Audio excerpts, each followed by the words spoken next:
حضرت ابو ہریرہ کہتے ہیں کہ ایک اعرابی نبی اکرم صلی اللہ علیہ وسلم کی خدمت میں حاضر ہوا اور عرض کیا، مجھے ایسا عمل بتائیے جسے کرنے سے میں جنت میں داخل ہو جاؤں۔ آپ نے فرمایا، اللہ تعالیٰ کی عبادت کرو، اس کے ساتھ کسی کو شریک نہ کرو، فرض نماز قائم کرو، فرض زکوٰۃ ادا کرو اور رمضان المبارک کے روزے رکھو۔ اس نے کہا، اللہ کی قسم میں اس سے زیادہ کچھ نہ کروں گا۔ جب وہ آدمی واپس ہوا تو آپ نے فرمایا، جسے جنتی آدمی دیکھنا پسند ہو وہ اسے دیکھ لے۔ اسے بخاری نے روایت کیا ہے۔ تو اس سے کیا پتہ چلتا ہے کہ جو لوگ اپنے فرائض ادا کریں، اور اس موضوع کی مناسبت سے جو زکوٰۃ ادا کرنے والا ہے وہ اپنے اس فعل کی وجہ سے جنت میں جائے گا، جبکہ وہ باقی فرائض بھی ادا کرے۔ زکوٰۃ ادا کرنے والے کے ایمان کی گواہی رسول اللہ صلی اللہ علیہ وسلم نے دی ہے۔ حضرت ابو مالک اشعری سے روایت ہے کہ نبی اکرم صلی اللہ علیہ وسلم نے فرمایا، وضو اچھی طرح کرنا نصف ایمان ہے۔ کبھی ہم نے سوچا کہ یہ بھی ایمان کا حصہ ہے؟ جب ہم طہارت حاصل کر رہے ہوتے ہیں تو گویا ایک طرح سے اپنے ایمان کی بھی تجدید کر رہے ہوتے ہیں۔ اور الحمدللہ کہنا میزان کو نیکیوں سے بھر دیتا ہے۔ سبحان اللہ اور اللہ اکبر کہنا آسمان اور زمین کو نیکیوں سے بھر دیتے ہیں۔ کہیے الحمدللہ، سبحان اللہ، اللہ اکبر۔ جب ایسی کوئی حدیث سنا کریں، پڑھا کریں، فوراً ساتھ ہی عمل کر لیا کریں، کیونکہ پھر تو پتہ نہیں یاد کب تک رہتی ہے کب تک نہیں، لیکن جس وقت سامنے آئی چیز اسی وقت اس کو کر گزرے۔ نماز قیامت کے دن روشنی ہوگی، سبحان اللہ، اور زکوٰۃ صاحب ایمان ہونے کی دلیل ہے۔ صبر کرنا روشنی ہے، یعنی جو انسان صبر کرتا ہے اللہ تعالیٰ اس کے مسئلے کا حل نکال دیتا ہے۔ روشنی سے مراد کیا؟ یعنی آپ غم کے گھونٹ پی رہے ہیں، تکلیف میں ہیں، صبر کر رہے ہیں، اور صبر کرتے ہوئے کوئی غلط کام نہیں کرتے، تو شیطان آپ کو سجھاتا ہے کہ آپ کے مسئلے کا حل کچھ بھی نہیں ہوگا، آپ کو سولوشن نہیں ملے گا۔ لیکن اللہ سبحانہ تعالیٰ اچانک آپ کے دل میں خیال ڈال دیتے کہ اچھا یہ کام ایسے نہیں، ایسے کر لو، اور آپ کو کہتے ہیں کہ او مجھے سمجھ آ گئی، مجھے کیا کرنا ہے۔ یہ کون سجھاتا ہے؟ یہ کہاں سے آتی ہے روشنی؟ یہ اللہ سبحانہ تعالیٰ آپ کو دے رہا ہوتا ہے، ٹھیک ہے؟ تو یہ جو صبر کے بعد آپ کو اجر ملتا ہے اور پھر ٹھنڈک ملتی ہے، جیسے پسینہ آنے کے بعد جسم ٹھنڈا ہو جاتا ہے، اسی طرح صبر کی شدت اور بھٹی سے گزرنے کے بعد بھی آپ کو ایمان کی حلاوت نصیب ہوتی، اور یقینی طور پر، لازمی طور پر مسائل کا حل ملتا ہے، اور وہ اللہ سبحانہ تعالیٰ اسباب پیدا کر دیتا ہے۔ اور قرآن تیرے حق میں حجت بنے گا، یعنی قیامت کے دن، یا تیرے خلاف حجت بنے گا۔ اسے نسائی نے روایت کیا ہے۔ عربی کی عبارت دیکھیے، اس میں آپ دیکھیے کہتے ہیں کہ وَالصَّلَاةُ نُورٌ وَالزَّكَاةُ بُرْهَانٌ، وَالزَّكَاةُ بُرْهَانٌ، زکوٰۃ دلیل ہے کس بات کی؟ کہ تم مومن ہو، تو گویا ایمان کی علامت ہوئی۔ خالد بن اسلم کہتے ہیں کہ ہم عبداللہ بن عمر کے ساتھ نکلے تو ایک دیہاتی نے کہا، مجھے اللہ تعالیٰ کے اس قول والذین یکنزون الذہب والفضة کے مطلب سے آگاہ فرمائیے۔ حضرت ابن عمر نے فرمایا، جس آدمی نے سونا چاندی جمع کیا اور اس کی زکوٰۃ نہ دی تو اس کے لیے خرابی ہے، اور یہ آیت زکوٰۃ کا حکم اترنے سے پہلے کی ہے۔ جب زکوٰۃ فرض ہوئی تو اللہ تعالیٰ نے مال زکوٰۃ کے ذریعے اس کو پاک کر دیا۔ اسے بخاری نے روایت کیا ہے۔ اور زکوٰۃ ادا کرنے سے مال میں اضافہ ہوتا ہے، کیونکہ زکوٰۃ کا معنی کیا ہے؟ النمو والزیادہ، یعنی اس سے مال زیادہ ہوتا ہے، بڑھتا ہے اور ملتا ہے، ٹھیک ہے۔ اس کے علاوہ بھی کچھ اور فائدے ہیں جو دیگر احادیث میں بیان ہوئے ہیں۔ سب سے پہلی بات تو یہ کہ زکوٰۃ کی ادائیگی اللہ تعالیٰ کی اطاعت کا ذریعہ ہے، یعنی ہم اللہ سبحانہ وتعالیٰ کا ایک حکم مانتے ہیں، اور جب انسان اللہ تعالیٰ کی اطاعت کرتا ہے تو اللہ تعالیٰ ایسے بندے پر رحمت فرماتا ہے، اس کو ثواب دیتا ہے، اس کو عذاب سے بچاتا ہے، ایسا شخص اللہ کی رضا پاتا ہے، ٹھیک ہے۔ کیا کیا فائدے ہیں بتائیے اب مجھے؟ اطاعت کا موقع ملتا ہے، اللہ کا حکم مان رہے ہیں، کوئی معمولی بات نہیں ہے، اور اللہ کی رحمت آتی ہے اطاعت سے، اور ثواب ملتا ہے، جزا ملتی ہے، مال کا ایک درہم 700 اور کئی گنا انسان کو واپس اللہ سبحانہ وتعالیٰ دنیا اور آخرت دونوں جگہ لوٹاتا ہے۔ فرشتے دعائیں کرتے ہیں کہ اللہ جو دے رہا ہے اس کو اور زیادہ دے۔ اور کیا ملتا ہے؟ عذاب سے بچاؤ ہوتا ہے۔ اب یہ دو الگ الگ چیزیں ہیں، ایک ہے جنت کا ملنا اور ایک ہے عذاب سے بچنا۔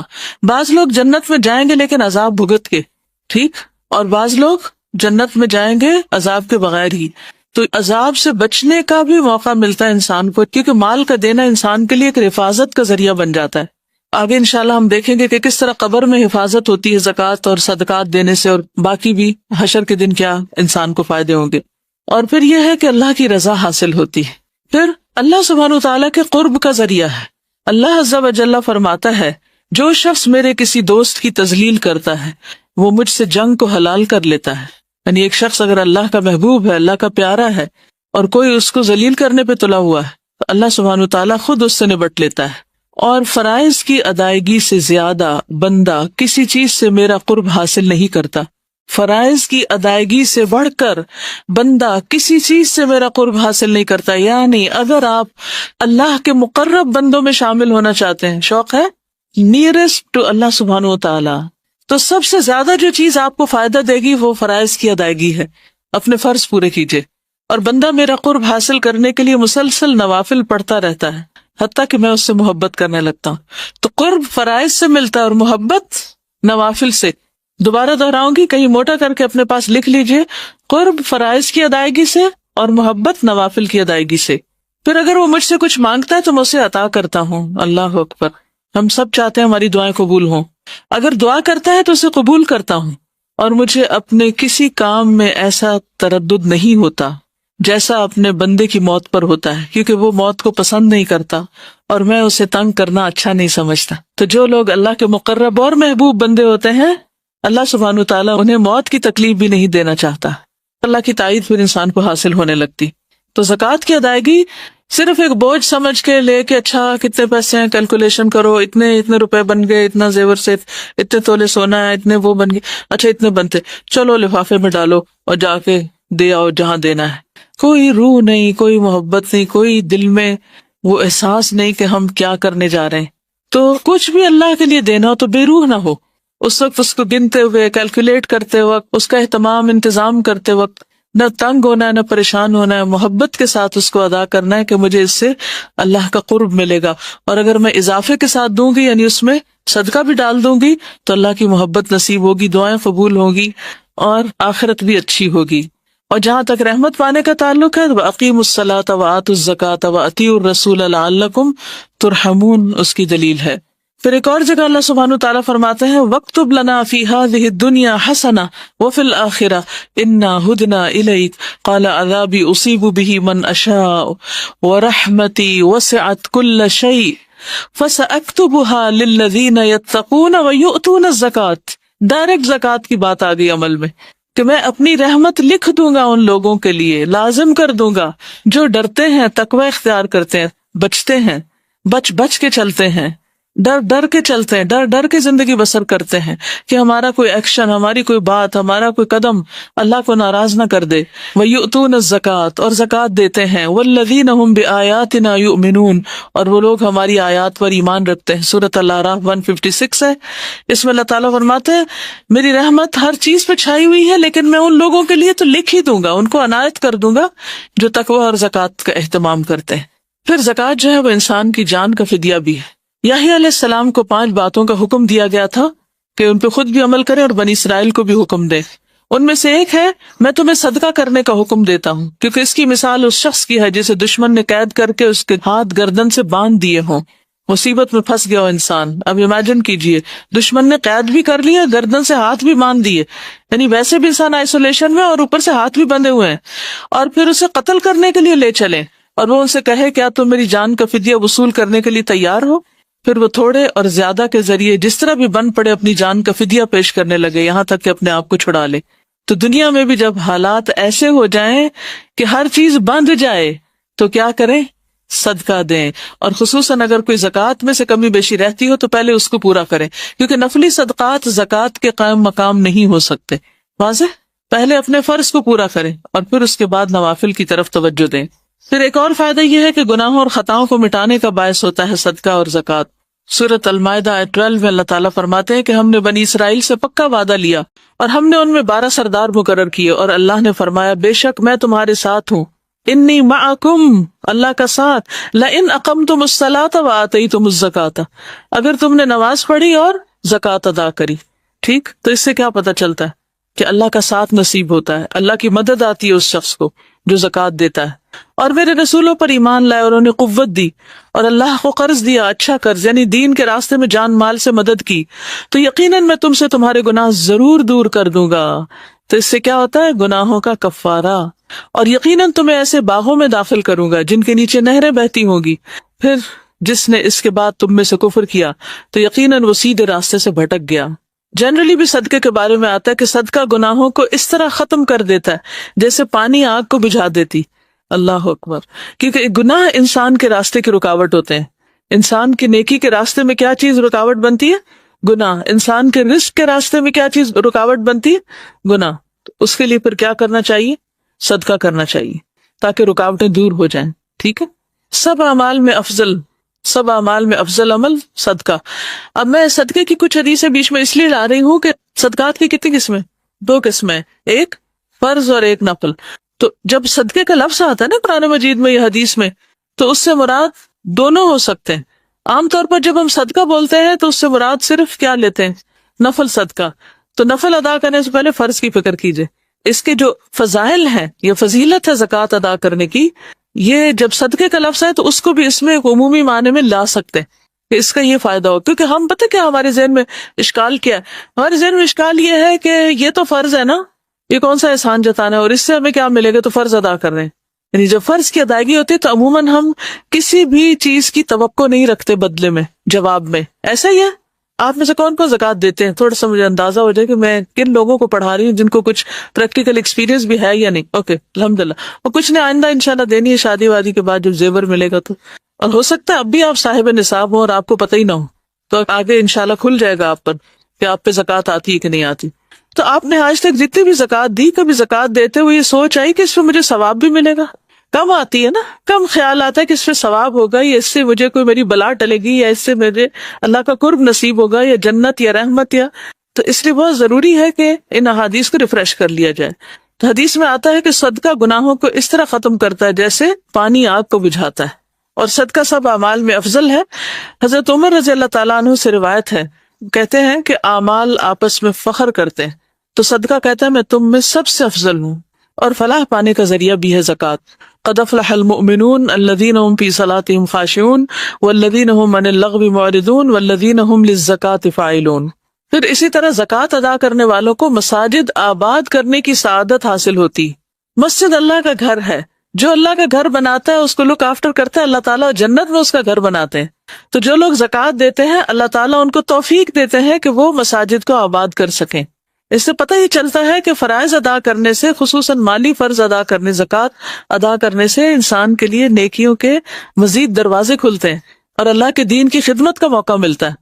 انما یأمر مساجد اللہ من آمن باللہ والیوم الآخر واقام الصلاۃ وآتی الزکاۃ ولم یخش الا اللہ فعسى اولئک ان یکونوا من المہتدین.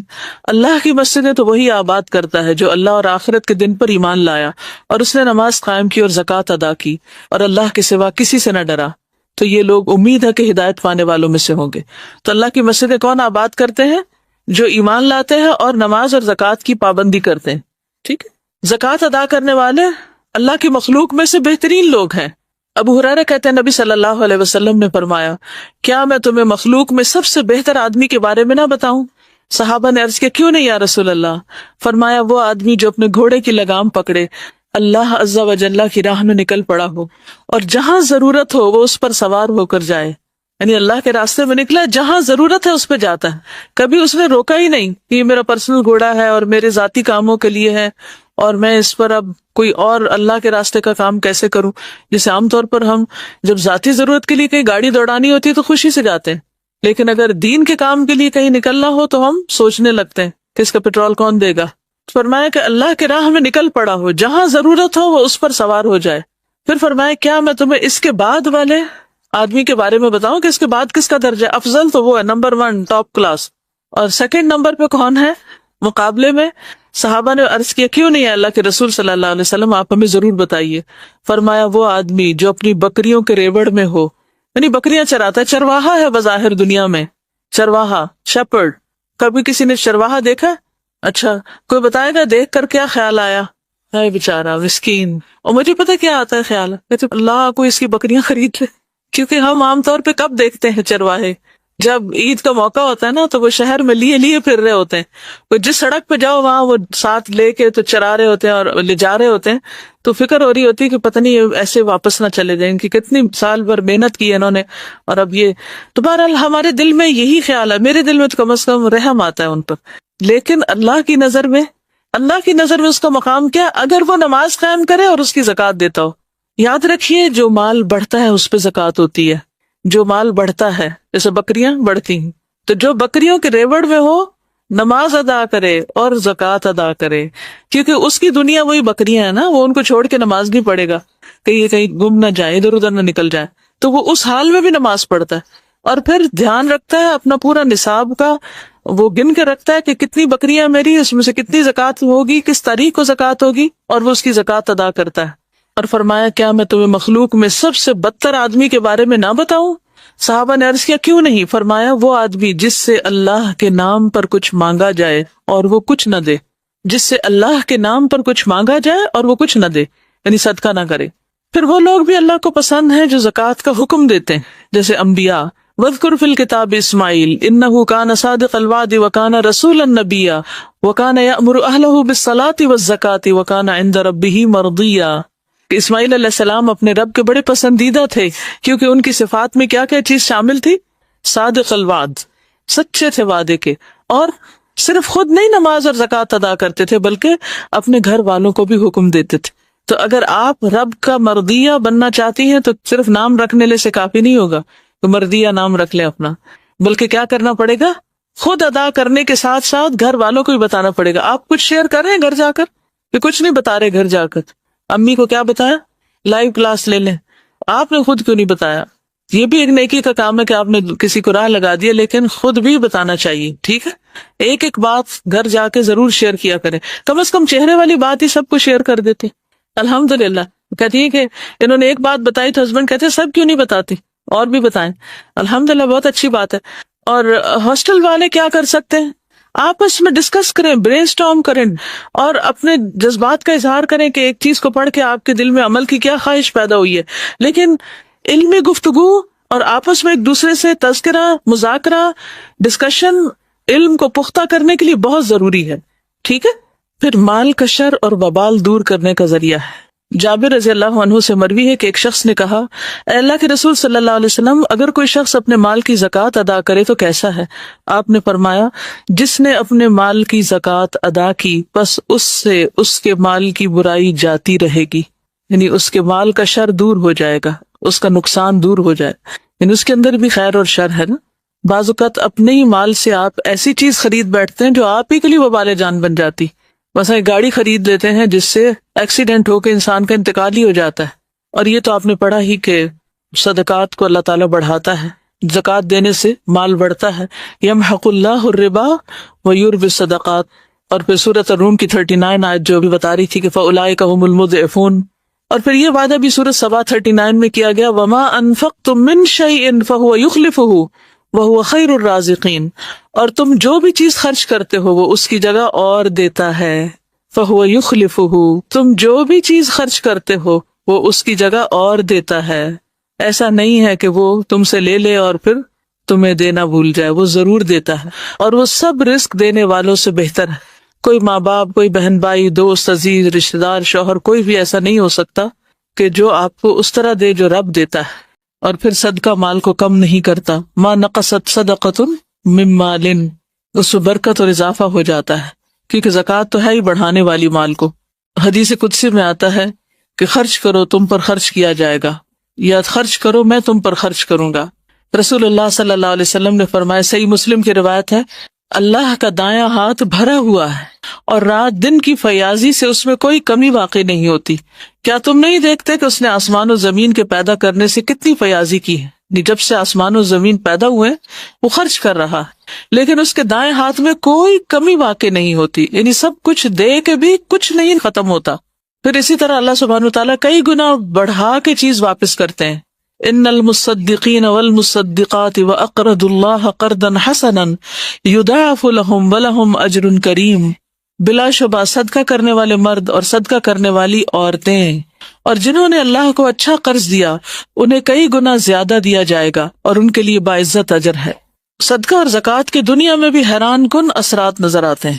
کیا آپ نے وہ کہانی سن رکھی ہے جس میں ایک آدمی جو جنگل میں چلا جا رہا تھا اور اس کے کانوں میں ایک آواز پڑی جو بادل سے آ رہی تھی کہ فلاں شخص کے باغ کو سیراب کرو، تو اس آواز پر وہ شخص بادل کی طرف چلا کہ بادل کدھر جا رہا ہے، تو ادھر ادھر موو ہونے لگا، دیکھا تو بادل ایک پتھر کے اوپر برسا ہے، ایک پتھریلی جگہ پہ برسا ہے، اور جب پانی برسا تو وہ پانی نالیوں کی شکل میں ایک کھالے کے شکل میں آ کے اکٹھا ہو گیا۔ اور پھر وہ اس پانی کے پیچھے جانے لگا تو وہ ایک خاص شخص کے کھیت تک جا رہا تھا. وہاں ایک شخص اپنے کھیت کو پانی لگا رہا تھا تو اس نے اس کا نام پوچھا. اس نے جب اپنا نام بتایا تو کہا یہ تو وہی نام ہے جو میں نے ابھی بادل میں سنا تھا. تو پھر اس نے پوچھا کہ تم میرا نام کیوں پوچھ رہے تھے؟ تو اس نے کہا کہ میں نے بادل میں آواز سنی کہ جس کا یہ پانی ہے اور اس میں تمہارا نام لے کر کہا گیا کہ فلاں آدمی کے باغ کو سیراب کر دو. یعنی بادل کو حکم ملا کہ یہ پانی فلاں کے باغ کے لیے ہے. اب تم بتاؤ تم کون سا ایسا عمل کرتے ہو جس کی وجہ سے تمہارے ساتھ یہ معاملہ کیا جا رہا ہے.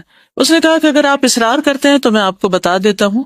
میں باغ کی پیداوار پر غور کرتا ہوں تو میں اس کے 3 حصے کرتا ہوں. 1/3 صدقہ کرتا ہوں, 1/3 دے دیتا ہوں. another 1/3 جو ہے اس کو اپنے گھر والوں کو کھلاتا ہوں, گھر والوں کی ضروریات پوری کرتا ہوں. اور باقی تیسرا حصہ یعنی ٹوٹل مال کے 3 حصے کر کے 1 صدقہ کر دیا, 1 گھر والوں کو دے دیا اور 1 واپس باغ میں ڈال دیتا ہوں. یعنی اس پر پھر مزید جو کچھ خرچ آتا ہے باغ کو سنوارنے میں وہ لگا دیتا ہوں. تو کتنی زبردست رسک مینجمنٹ تھی کہ اللہ نے دیا, اس میں اپنا حصہ حق بھی رکھا, گھر والوں کا رکھا, اور اس کے ساتھ ساتھ کیا کیا, غریبوں کو بھی یاد رکھا, صدقہ بھی کیا, اور پھر باغ کا بھی حق نہیں بھولا کہ جو دے رہا ہے اس کو بھی دیا جائے. پھر مال کا خرچ کرنا انسان کو سخی بناتا ہے. اب آپ کہیں گے یہ کیسے ہوتا؟ پتہ کیا ہے, انسان وہ کام بار بار کرنا چاہتا ہے اور کرنا چاہتا ہے جس کے کرنے سے اس کو مزہ آتا ہے. تو جب آپ اللہ کے راستے میں دیتے ہیں تو آپ کو خوشی ہوتی ہے, اس خوشی کا مزہ پھر لینا چاہتے ہیں, پھر آپ اور کرتے ہیں, پھر آپ اور کرتے ہیں. تو اس طرح نفس میں فراخی آتی چلی جاتی. ابو ہریرہ سے روایت ہے, انہوں نے نبی صلی اللہ علیہ وسلم کو یہ فرماتے ہوئے سنا کہ بخیل اور خرچ کرنے والے کی مثال ایسے 2 لوگوں کی ہے جن کے بدن پر لوہے کے 2 کرتے ہیں, ان کے سینے سے ہنسلی تک جیسے جیکٹ ہوتی ہے. جب خرچ کرنے والا خرچ کرتا ہے تو اس کے تمام جسم کو وہ کرتا چھپا لیتا ہے اور تمام جسم پر پھیل جاتا ہے, یعنی اس کی کنڈیاں کھلنے لگتی ہیں, وہ لمبا ہونا شروع ہو جاتا ہے اور اس کی انگلیاں اس میں چھپ جاتی ہیں, بازو بھی لمبے ہو جاتے ہیں, چلنے میں اس کے پاؤں کا نشان مٹ جاتا ہے, یعنی اس کے نیچے بھی لانگ ڈریس بن جاتا ہے. لیکن بخیل جب خرچ کرنے کا ارادہ کرتا ہے تو اس کا ہار ہلکا ایک دوسرے سے چمٹ جاتا ہے, تانگ ہونے لگتا ہے, اور پھر وہ اسے کھولنا چاہتا تو کھلتا نہیں اور وہ کچھ دے نہیں پاتا. تو یہ 2 ڈفرنٹ پرسنالٹیز ہیں, ایک وہ جو دیتا ہے اور پھر دیتا چلا جاتا ہے اور کھلتا جاتا ہے. پھر فتنوں کا کفارہ ہو جاتا ہے, یعنی انسان کا وہ فتنہ جو اس کی بیوی, اولاد اور پڑوسی میں ہوتا ہے, نماز, صدقہ اور اچھی بات اس کے لیے کفارہ بن جاتی. یعنی ہم سے جو غلطیاں ہوتی رہتی ہیں انسانوں کے حق میں, پھر جب انسانوں کی ہی ہم مدد کرتے ہیں تو اللہ سبحانہ وتعالی ہماری تکلیفوں کو دور کر دیتے ہیں. پھر اسی طرح زکوٰۃ انسان کے اعمال کی حفاظت بھی کرتی ہے. قبر میں مومن کی حفاظت کا ذریعہ ہے, قبر میں مومن کی حفاظت کا ذریعہ ہے. نبی صلی اللہ علیہ وسلم نے فرمایا, میت کو جب اس کی قبر میں رکھا جاتا ہے تو وہ ان کے پلٹ جانے کے وقت ان کے جوتوں کی آواز سنتا ہے. اگر وہ مومن ہوتا ہے تو نماز اس کے سرہانے آ جاتی ہے, سر کی طرف, روزہ اس کی دائیں طرف ہوتا ہے, رائٹ سائڈ پہ, زکوٰۃ اس کی بائیں طرف ہوتی, اور دیگر نیک کام, صدقہ, نماز, نیکی اور لوگوں سے اچھائی اس کے دونوں پاؤں کے پاس ہوتے ہیں. یعنی باقی اچھے اچھے کام سارے پاؤں کی طرف آ جاتے ہیں. پھر اس کے داہنے طرف سے آیا جاتا ہے, یعنی کوئی تکلیف آنے لگتی تو روزہ کہتا ہے میری طرف سے آنے کا کوئی راستہ نہیں, وہ بلاک کر دیتا ہے. پھر اس کے بائیں طرف سے آ جاتا ہے تو زکوٰۃ کہتی ہے میری طرف سے آنے کا راستہ نہیں. پھر اس کے دونوں پاؤں کی طرف سے آ جاتا ہے تو نیک اعمال, صدقہ, نماز, نیکی یعنی نوافل وغیرہ اور لوگوں سے اچھا سلوک کہتے ہیں کہ میری طرف سے آنے کا راستہ نہیں. اور اس طرح وہ انسان ہر طرح کی تکلیف سے پروٹیکٹڈ ہوتا ہے. تو دنیا میں بھی پروٹیکٹ کرتے ہیں انسان کو صدقہ, بری موت سے بچاتا ہے, بہت سی برائیوں سے بچا لیتا ہے, اور قبر میں بھی اس کی حفاظت کرتا ہے. آپ صلی اللہ علیہ وسلم نے فرمایا, ان الصدقۃ لتطفئ عن اہلها حر القبور, صدقہ کرنے والوں کی قبروں سے حرارت بجھاتا ہے, یعنی قبر کی آگ, قبر کی گرمی دور کرتا ہے. گویا قبر کا ایئر کنڈیشنر ہے, قبر ٹھنڈی ہوگی اس سے. پھر آخرت میں بہترین انجام, رجال لا تلہیہم تجارۃ ولا بیع عن ذکر اللہ واقام الصلاۃ وایتاء الزکاۃ یخافون یوما تتقلب فیہ القلوب والابصار. وہ مرد جنہیں اللہ کے ذکر سے اور نماز قائم کرنے سے اور زکوٰۃ دینے سے نہ کوئی تجارت غافل کرتی ہے, نہ خرید و فروخت, یعنی اپنے فرائض کی ادائیگی میں وہ پکے رہتے ہیں. وہ اس دن سے ڈرتے ہیں جس میں دل اور آنکھیں الٹ جائیں گی. پھر آخرت کی کامیابی کی ضمانت ہے, اولئک هم المفلحون, شروع میں ہی آتا ہے, اور سورۃ لقمان میں بھی آتا ہے پہلی 5 آیتوں میں کہ الذین یقیمون الصلاۃ ویؤتون الزکاۃ وهم بالآخرۃ هم یوقنون اولئک علی ھدی من ربہم واولئک هم المفلحون. پھر قیامت کے دن کی گرمی سے نجات ہے, حدیث میں آتا ہے کہ قیامت کے دن ہر شخص اپنے صدقے کے سائے میں ہوگا، یہاں تک کہ لوگوں کے درمیان فیصلہ ہو جائے۔ سورج کتنا قریب ہوگا؟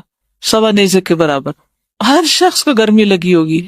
آج ذرا باہر نکل کے دھوپ میں تھوڑا محسوس کیجیے اس گرمی کو۔ جب سخت گرمی محسوس ہو رہی ہو تو اس وقت سوچے کہ اب کیا کروں، اور پھر آخرت کو یاد کر کے سوچے کہ اب کس طرح سے اس گرمی سے نجات پاؤں۔ تو اس کا جواب ہے صدقہ۔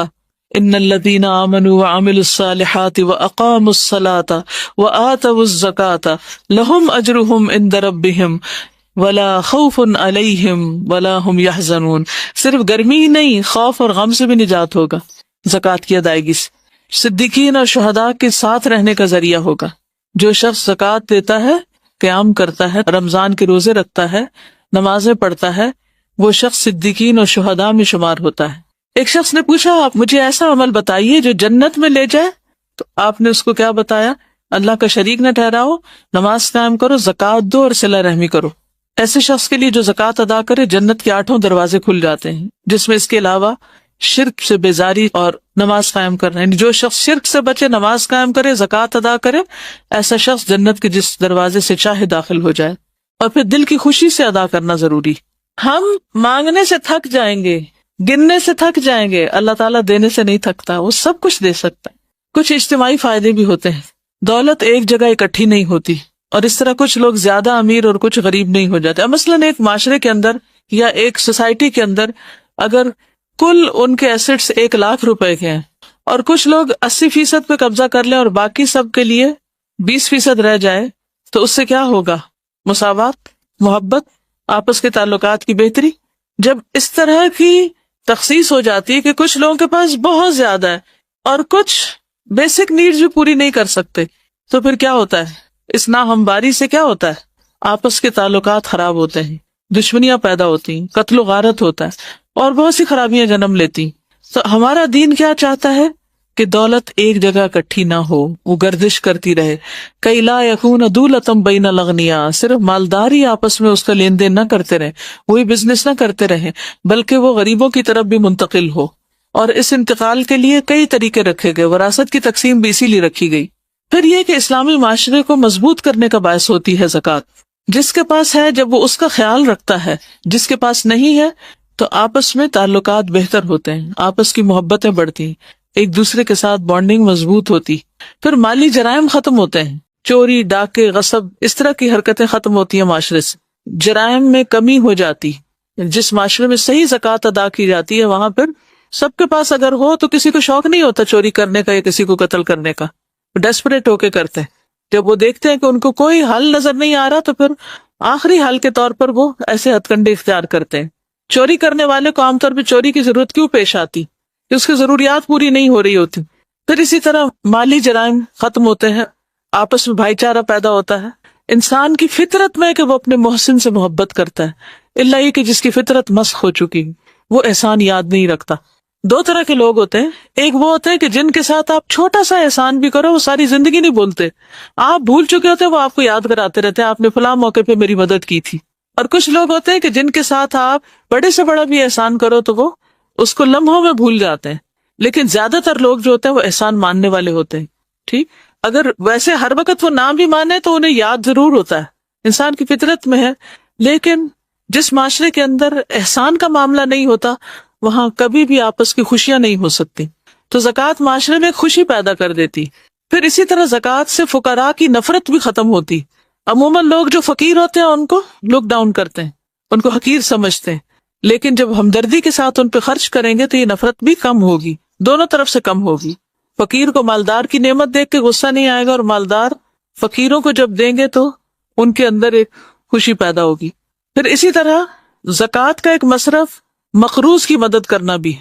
تو جب کوئی شخص اپنی زکوٰۃ کسی مقروض کو دیتا ہے تو مقروض کو رسوائی اور غم سے نکلنے کا موقع دیتا ہے، اس سے بھی معاشرے کے اندر خوشحالی پیدا ہوتی۔ زکوٰۃ کے مصارف میں سے ایک مصرف نو مسلموں پہ خرچ کرنا، یا ایسے نان مسلمس پر جو مسلمان ہو سکتے ہوں، تو اس سے اسلام کی ترقی بھی ہوتی۔